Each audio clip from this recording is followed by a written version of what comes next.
All right, y'all. I just got this, got a new fifth wheel, and wanted to make a video because there was a few things. There was just one thing in particular, actually, that I searched for a long time when I was making this video that I just couldn't find much online. Okay, so I got the. I'll pan around so you can kind of see it in the background here. This is a 2024 Keystone Cougar. It's their half-ton model, but you know, you take that with a grain of salt. There's lots of videos about that. You guys can research that. So I'm towing it with, it's a half-ton Ram, the Ram 1500 with the diesel, with the Ecodiesel motor. There's plenty of videos about this model of Cougar. This is the 23 MLE. So you can watch those. There's plenty of videos about, I had the B&W Turnoverball hitch installed on my truck because I didn't want to have the fifth wheel. I didn't want to have a big fifth wheel hitch in the back of my truck all the time. I use it for other stuff. So I got the B&W Turnoverball hitch installed, and then I put the Reese Goose Box on the 16K version, the 16K Reese Goose Box on, you know, pin box onto the wings of this RV, of this fifth wheel. So there's lots of videos about the Goose Box, lots of videos about the Turnoverball, plenty of videos about this RV, but I just couldn't find much about doing this all with a half ton, and specifically this Ram half ton. This is the bed on this is not even 6 feet. It's 5 feet 7 inches. So however you want to classify that, ultra short, I don't know. But it's a really short bed, and so I was concerned that, you know, the back of the pin box is gonna be rubbing on the bed rails or the tailgate. I have a tonneau cover back there. So anyway, let me get down there and show you guys. So this is how it fits in here right now, okay? And you can see I've got it.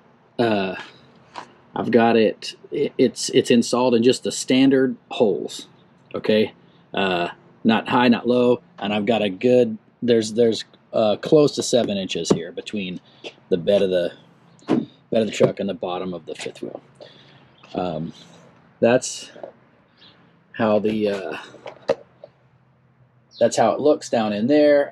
There's another guy had a great video about how he had kind of reversed his safety chain so that you can hook it all up from the back of the truck and not have to climb up in there. I liked his tip, so I did that as well. You can see my tonneau cover. This tonneau cover, like, I don't know if I can do it with one hand here. It retracts. Okay, so it rolls up inside this thing. So it's almost like a toolbox. This kind of always stays in the bed of my truck, and you can see it's close there. That's probably 8 inches, but the front of that pin box never comes in contact. I just pulled this. I just did about 1,000 miles with this coming back from. I brought it back from South Dakota where I bought it, and all kinds of turns, all kinds of, you know, bumps, and never touched once. And honestly, you have the clearance between the front of the cab of the front of the cap of the fifth wheel and the back cab of the truck when you're turning. You have a way more clearance there than you do. If I was going to rub on anything first, it'll be the back of the pin box back here, rubbing on the bed rails of the tonneau cover. So let me kind of get back here so you can see. So you can see probably the closest point is going to be, you know, right in there. And even still, there was tons of room, guys. Show you what this will swing up, and it gets close right in there, but you got clearance. Then this drops down, everything clears. Okay, and I'll get going here in a little bit. I'll make a video. I'll put my GoPro up on the back of the truck and do some turns around through the neighborhood so you guys can see. this thing in action. I'll go through a couple of roundabouts maybe and do some couple of sharp turns, and see if I can go over some dips and stuff so you can see it. It'll, how it maybe like rocks just a little bit. But I'm really happy with you guys. I just wanted to put this out there so that if anyone else is thinking of doing this, specifically the Reese Goose Box on a turnover ball in a Ram, a 1500 with the short bed, 5 foot 7 inches. You can do it. It works. You don't need any of the offset extensions. You don't need anything. It works just fine. Now, I suppose if you got a storage spot or a camping site that you're trying to get into that you've absolutely got to cut 90 degrees to get in there, then you might want to do something different. Maybe the Reese Sidewinder. I read, I kind of watched a few on that. That sets the pivot point further back, so you can, and it's good for short beds. But this thing gets pretty dang close to 90 degrees. Maybe 80 some in there, 70, 80. It's pretty good, guys. And I'll see if I can capture that in a good video while we're moving. All right. Okay, so now you see here we are. I'm pulling out of the driveway, and this is just a typical residential neighborhood street here. I've got, it's not too wide, not too skinny. There's some cars parked on the sides, just kind of your normal neighborhood. We'll be coming up to a stop sign here. I got a right turn, and you'll see as I go through it and kind of come around it, there's a little bit of rocking. There's like a drainage depression, so keep an eye on the top of the truck bed and the bottom of the camper there, so you can kind of get a feel for that. It's not you're not feeling this at all in the cab of the truck, by the way. Coming up next, we got a roundabout. So this is I'll zoom in here for you when you can see when I'm going through the roundabout here. This is an like a residential roundabout in a neighborhood, right? Not a huge one in a big intersection. So this is a really tight turn. Keep in mind here. I know this is not anywhere close to 90 degrees, but you can see there is so much clearance, guys. Like I was never really even close, and that was a pretty tight turn. So now coming up next, watch the gap some more between the top of the truck bed and the bottom of the fifth wheel. This is more just a straightaway, so you get a good feel for the rocking, the bouncing, the bucking, the chucking.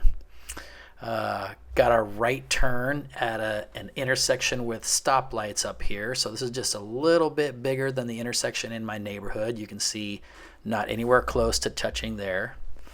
Now coming up here, pay attention to the holes in the top of the pin box in relation to the back lip of my tonneau cover. You'll see how when I slow down, there's a little forward movement and little backward movement with acceleration and deceleration on that. So that kind of gives you a feel for that.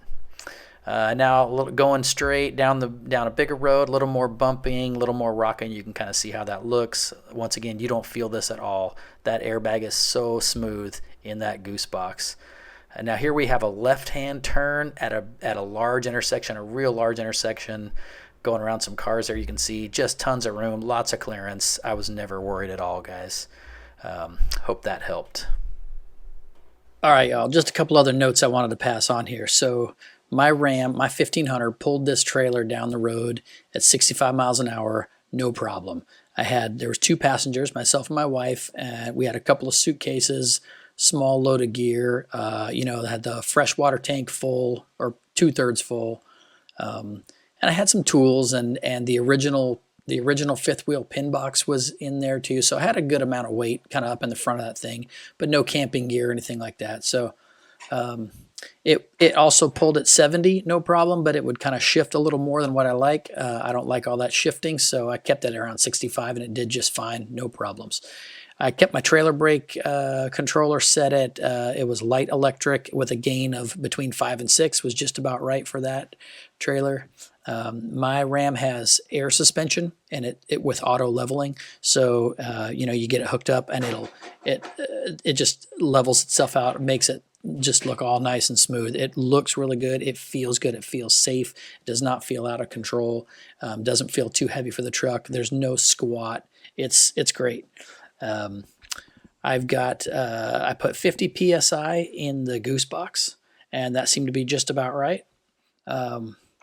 So I hope that I just can't say enough how happy I am and pleased that this worked out. So I hope that helps you guys.